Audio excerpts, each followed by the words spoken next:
Vinegar has evidently been used as a weight loss aid for nearly 200 years. But does it work?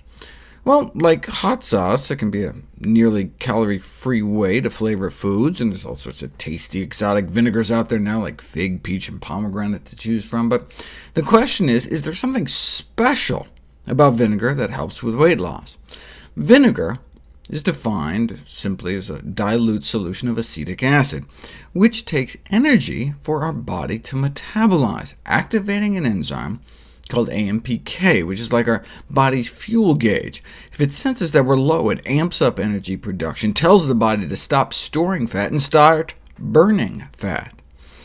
And so, given our obesity epidemic, it's crucial that oral compounds with high bioavailability are developed to safely induce chronic AMPK enzyme activation, which would potentially be beneficial for long-term weight loss. No need to develop such a compound, though, if you can buy it at any grocery store. We know vinegar can activate AMPK in human cells, but is the dose one might get sprinkling it on a salad enough? If you take endothelial cells, blood vessel lining cells from umbilical cords after babies are born, and expose them to various levels of acetate, which is what the acetic acid in vinegar turns into in our stomach, it appears to take concentration of at least 100 to get a really significant boost in AMPK. So how much acetate do you get in your bloodstream sprinkling about a tablespoon of vinegar on your salad? You do it 100, but only for about 15 minutes. And even at that concentration, 10 or 20 minutes exposure doesn't seem to do much. Now, granted, this is in a petri dish, but we didn't have any clinical studies until we did. A double-blind trial investigating the effects of vinegar intake on reduction of body fat in overweight men and women. Now, they call them obese, but they were actually slimmer than your average American. In Japan, they call anything over a BMI of 25 obese, whereas the average American adult is about 28.6. But anyway, they took about 150 overweight individuals and randomly split them into one of three groups: a high-dose vinegar group, where they drank a beverage containing 2 tablespoons of apple cider vinegar a day; a low-dose group, where they drank a beverage containing only 1 tablespoon of apple cider vinegar a day; and a placebo control group, where they had them drink an acidic beverage they developed to taste the same as a vinegar drink, but using a different kind of acid, so there was no acetic acid. No other changes in their diet or exercise. In fact, they monitored their diets and gave them all pedometers, so to make sure that the only significant difference between the three groups was the amount of vinegar they were getting every day. This is where they started out. And within just 1 month, statistically significant drops in weight in both vinegar groups compared to placebo, with higher dose doing better than the low dose, which just got better and better month after month. In fact, by month 3, the do-nothing placebo group actually gained weight, as overweight people tend to do, whereas the vinegar group significantly dropped their weight. Now, was the weight loss actually significant or just kind of statistically significant? Well, that's for you to decide. This is in kilograms, so compared to placebo, the 2 tablespoons of vinegar a day group dropped 5 pounds by the end of 12 weeks.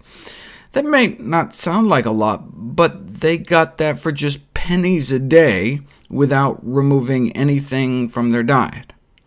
And they got slimmer, up to nearly an inch off their waist, suggesting they were losing abdominal fat, but the researchers went the extra mile and put it to the test. They put the research subjects through abdominal CT scans to actually directly measure the amount of fat before and after in their bodies. They measured the amount of superficial fat, visceral fat, and total body fat. Superficial fat is the fat under your skin that makes for flabby arms and contributes to cellulite, but visceral fat is the killer. That's the fat, shown here in white, building up around your internal organs that bulges out the belly. And that's the kind of fat the placebo group was putting on when they were gaining weight. Not good. But both the low-dose and high-dose vinegar groups were able to remove about a square inch of visceral fat off that CT scan slice. Now, like any weight loss strategy, it only works if you do it. A month after they stopped the vinegar, the weight crept back up, but that's just additional evidence that the vinegar was working. But how? A group of researchers in the UK suggested an explanation. Vinegar beverages are gross.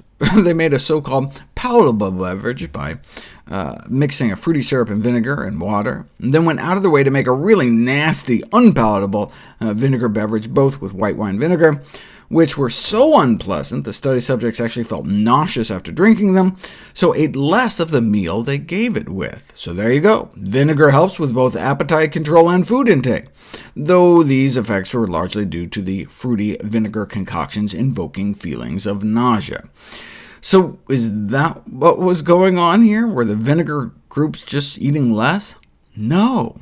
The vinegar groups were eating about the same compared to placebo. Same diet, more weight loss, thanks perhaps to the acetic acid's impact on AMPK. Now, the CT scans make this a very expensive study, so I was not surprised it was funded by a company that sells vinegars, which is good, since otherwise we wouldn't have these amazing data, but is also bad, because it always leaves you wondering if the funding source somehow manipulated the results. But the nice thing about companies funding studies about healthy foods, whether it's some kiwi fruit company or the National Watermelon Promotion Board, watermelon.org, check it out, is that, what's the worst that can happen? Here, for example, if the findings turned out to be bogus, worst comes to worst, your salad would just be tastier.